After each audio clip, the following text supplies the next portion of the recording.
guys, Romie here. Please like, comment, subscribe. This is my review for The Haves and the Have-Nots, Season 6, Episode 8, Wrecked. Now, the episode starts off, oh yeah, by the way, my channel is now called Romie Reviews. I will be having special segments called the Romie Report. I'm actually putting out a couple of Romie Reports and Romie Reviews specific today, so stay tuned for all of that. Thank you to my new subscribers. It starts off with David seeing his wife getting it missionary style from Ben. And Melissa just has this look of disgust slash ha ha ha ha, I exposed you. David, he rushes downstairs. He's like, I don't want to see this. Veronica's like, Benny, keep going. He was like, wait, you're crazy. And then he continues to keep going. I'm thinking, Benjamin, as she says. Veronica tells Melissa to get out, throws a pillow at her, and was like, oh, you nasty, that thing ain't working too right. And so then Benny was like, he wants to go, but then Veronica's like, no, keep going. She keeps asking him to stay, and no, just keep going, just ignore him. He was like, your husband? No, we're separated, and I'm getting a divorce. I said, oh, so now you guys are getting a divorce. Okay.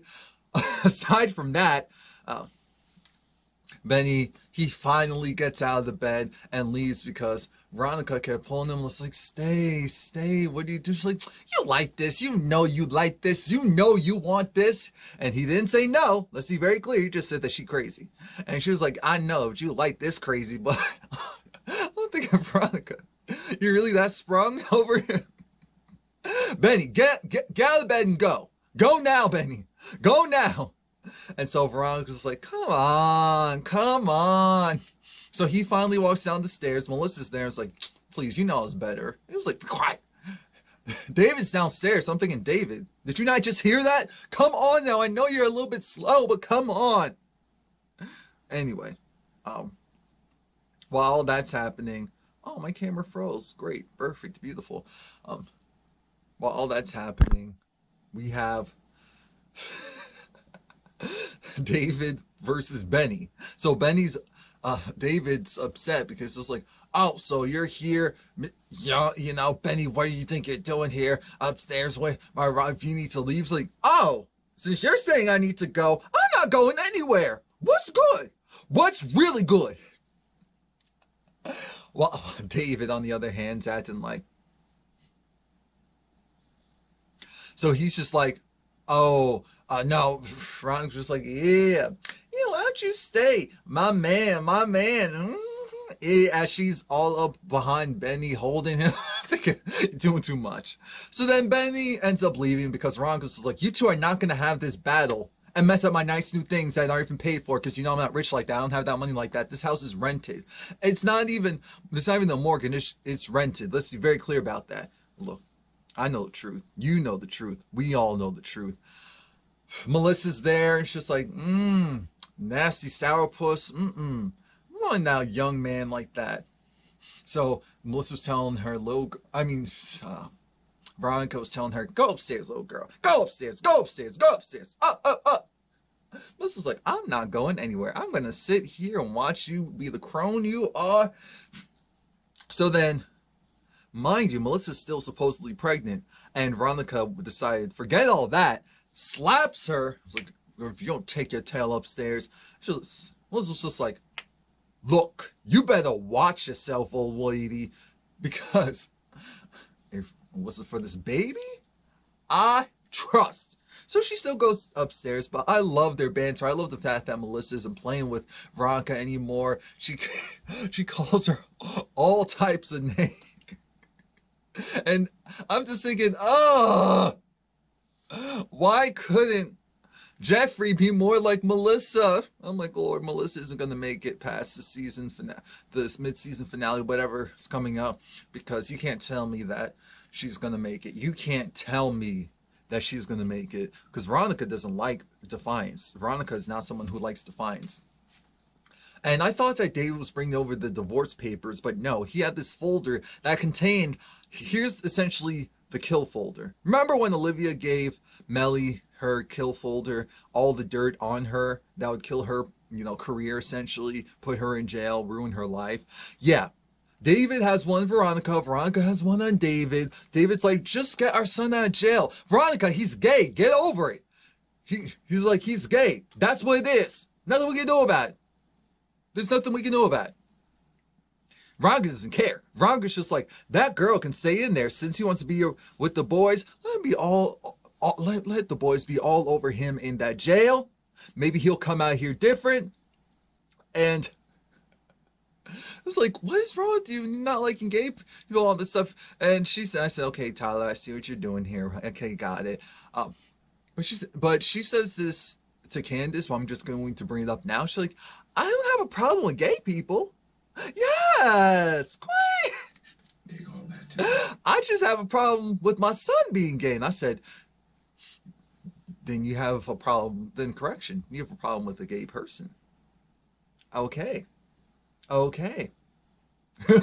That's still hypocritical, but I mean, that's real because a lot of parents feel that way. So I'm not going to act like, oh my gosh, she's saying something that's not how a lot of people or parents feel. But anywho, Veronica just wants to hear David acknowledge that he's jealous of the relationship that her and Benjamin have.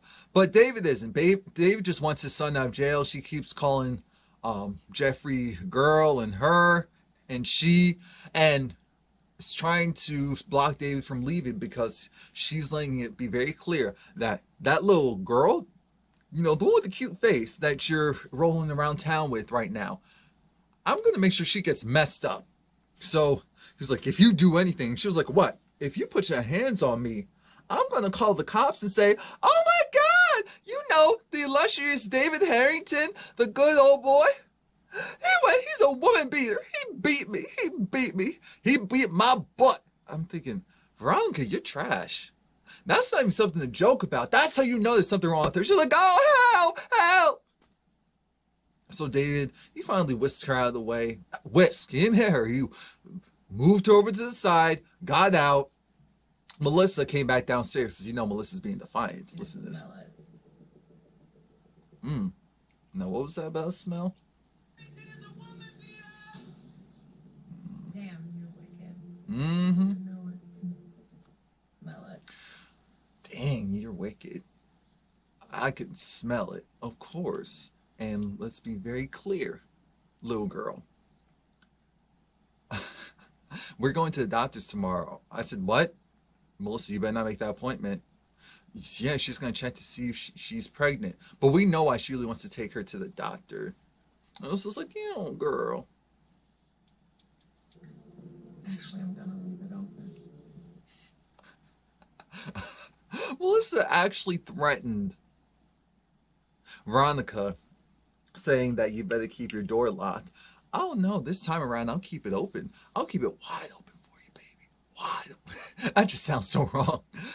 And I want to see the fight, but let's check to see if she's pregnant first. If she's not, then I need it to be a brawl. It looks like there's going to be some foolery next week, and I'll be here for that. Now, D.A. George comes in and tells Sarah, look, I have some new information that's going to take down the criers. Mind you, Sarah wanted to know what it is. D.A. George says we have to go to Wyatt's. Why? I'll tell you on the way. Remember, she is now working for Jim again. So, well, she was always working for Jim, but now she's back. Now she's officially back in rotation, and she's trying to figure out what the deets are. This next scene irked me to no end. I said, was this really necessary? Because I felt multiple ways about this. So we see Hanna. She's trying to help the new maid, and it's not going so well. Because the new maid was like, oh, I see you want my job. She said, no, I'm really just here to help. Okay, girl, good, because the thing is, she pays good, and, you know, this place is a lot nicer and not calmer than my old place. Yeah, I mean, they were white, and the daughter, she got pregnant by a black child, and the father ran the baby daddy out of the house and all that, and it was just so much. And it was like, yeah, but this is nice. Mind you, while she's not even folding the stuff properly. Even I could tell. She was just kind of, and then plopping it in a drawer, even though Hanna said it needs to be coordinated. And so then she goes and looks at the jewels like, oh, she has nice jewelry. But trust and believe, I think that there's some issues going on with this family too. Yep, I'm just going to go keep my ears to the street. Right, girl? Yes, sis. I'm thinking, you got the wrong black. So Hanna says, I'll be right back. And she comes back in the room to take her purse. So then that should have been key for the maid to go and say, something isn't right here. Hanna goes and tells Catherine that you have to fire her. She's nosy, she doesn't do a good job, and she'll get you in trouble. Catherine said, I didn't do my normal due diligence. I've just been so preoccupied. Oh, that just sucks. So then the maid comes downstairs and says, oh, girl, I knew you were trying to take my job. You're trying to take my spot. Us sisters have to stick together. I said, this is a good white woman right here. I'm not going to let you mess with this good white woman that's helped me out. Even her family screwed me over time and time again. Catherine said, oh, don't talk to my friend like that. You're fired. You're fired. Get out of here. It's done. You're dead. It's over. And because Hanna first said, you know what, it's time for you to go.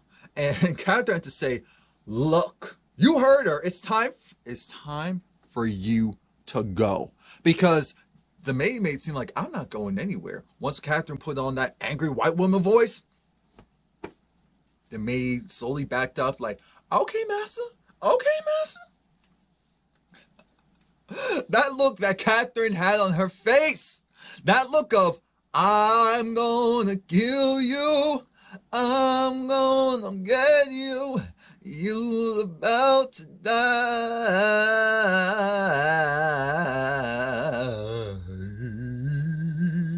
With one lashing and two lashings. Okay, doing too much. Anyway. The scene was...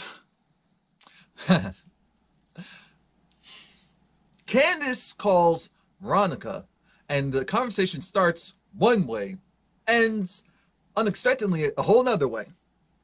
So we have Veronica acknowledging that, yes, Jeffrey is in jail. Yes, I put him in there since he wants to act like a girl and be around men's, then let him be around men's. And even cold-blooded Candace was like, he will not last in there. What are you doing? You need to get your son out. That's your son. What is wrong with you? She said, no, that's not my son. That's some girl. Keep that girl. It's like, what's your problem with gay people? I don't have a problem with gay people. I just have a problem with my gay son. I said, ooh, Tyler, I see what you're doing. Oh, this is messy. Anyway, this is messy. And, oh, God, it's like, what, do you want him to stay in the closet? It was like, stay in the closet? No. The closet, but, you know, Queen can't stay in the closet. Oh, my God. I hate to stop laughing because I know this is wrong, but it's funny. It's not right, but it's funny. Veronica's doing too much with that kitten heel. Oh, God. Anyway, they switch over because Candace, because you know the gay community supports Candace, so that's why she supports them. And they switched over to David. So I kind of forgot that Veronica was working with Candace to get David back. That's the real reason why this is all happening. And so they're using Erica. So Candace says, no, I told her to go and snoop around and get all of his information. Now, David's smart. He made sure he changed all of his account information, all the passwords, all of that. So now Veronica doesn't have access to money because you know she's broke. So she doesn't have access to money. So then Candace said, yeah, Erica's on it. We'll tell her not to go snooping. We have to play the slow game. She has to earn his trust. He will actually go, dust for fingerprints, go and use a black light for fingerprints. He'll notice if something is untouched. He'll keep information and files out just to see if she moved them. I said, wow. And Veronica said, yep, I taught him well. I taught him well, being married to me for 25 years. I said, 25 years? How old are you two? But this is South, so I mean, that's realistic.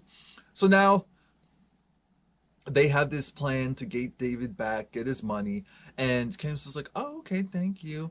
I'm thinking, it's like, well, you know, it's actually nice work with you. You do good work. That's what Veronica said. Candace said, be bye. Itch bye.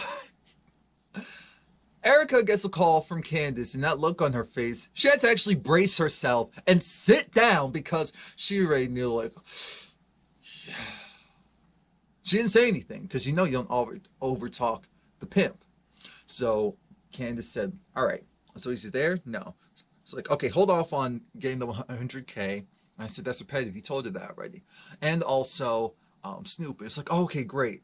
Did you do anything yet? No, because I figured that he would be the type to, you know, check up on all of my whereabouts and activities. And so she said, Candace, I don't pay you to think. You a hoe. I don't pay. You don't get paid to think. Actually, you're not getting paid at all right now. So make sure you even go and leave your phone open. Make sure that there's full transparency and trust. You go, what am I saved on during your phone? CH, you dumb bit. He'll figure that out. Save my name under, what is it, Cynthia. And, okay. And again, don't go and Snoop. So they hang up, and Erica's just like, oh, bitch. Oh, bitch. Now, Candace is talking to, I almost called him Rocco. That's what we're going to call him from now. And remember, he's the guy kind of running the prostitution ring there. Their new girl, Gia, she's doing well. She's paying the house. So that's all that matters. He realizes that something's kind of off with Candace. So yeah, tell her to meet me after she's done. And I thought Oscar goes to visit Jim and actually deliver some good news. Here's all of Wyatt's account's information, and I cloned his phone, so we'll be able to track it, and I'll get his passwords and all of that. I said, oh, okay, that's what you did, because I said, it doesn't make sense. So they gave Wyatt back the phone. Okay, that makes sense. As Oscar was leaving, Gia came in, and so then he was just like, oh, okay, see you later, John. And Jim was like, okay, Smith. Just stupid. Gia comes in, and Gia wants 5K. Gia looks good. She's like, oh, I'm worth it. Jim said, I'll leave 1,000 on the table. She said, well, once I'm done, and starts unzipping, it'll be 5,000. I said, Gia, that's not how you negotiate. The money up front. Who taught you this? And then she went and started to kiss him on his mouth and got the. Oh, oh, oh, nasty, nasty, nasty. Anyway. Wyatt has some visitors, George and Sarah, they get there. And essentially, I said, oh, Lord, Sarah's Wyatt's type. But that ring is glowing, so Wyatt he was focused. And George said, look, I have something to tell you. I have some information that could take down your parents, but I need to confirm something first. So have you ever seen your parents hold a gun? I said, Wyatt was barely there in the house. How could he see his parents do anything? And even when he was there, he was high. So his recollection is all screwed up, discombobulated. While that's going on, George is clearly trying to coerce Wyatt into saying that, yes, I saw them with a 45 millimeter Magnum handgun.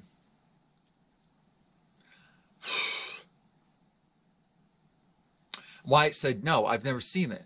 I said, God, Wyatt, you're so slow. All right. By the third time he asked, it's really important that did you see? And then Wyatt said, yes. Yeah. Are you sure? Yes. So now the witness is cooperating with him. I'm thinking, what?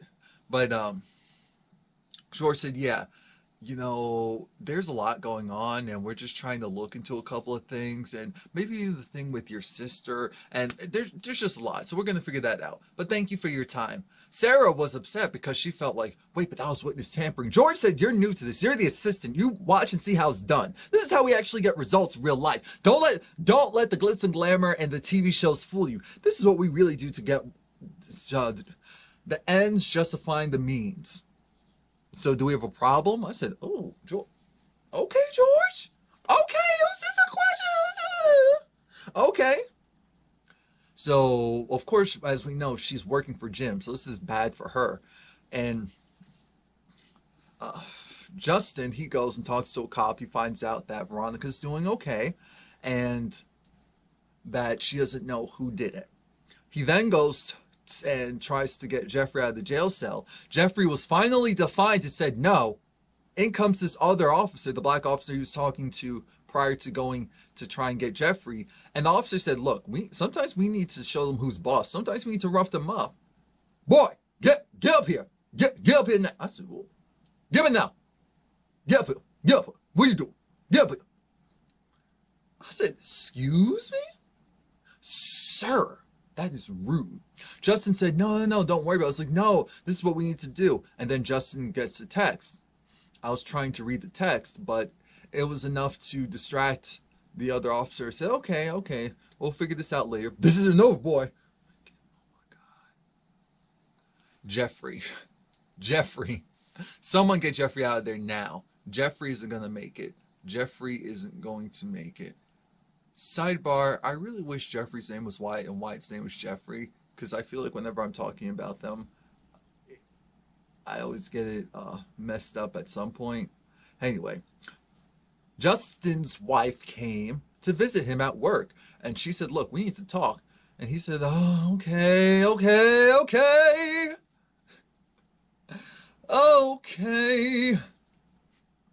And the interesting part was that she was trying to answer.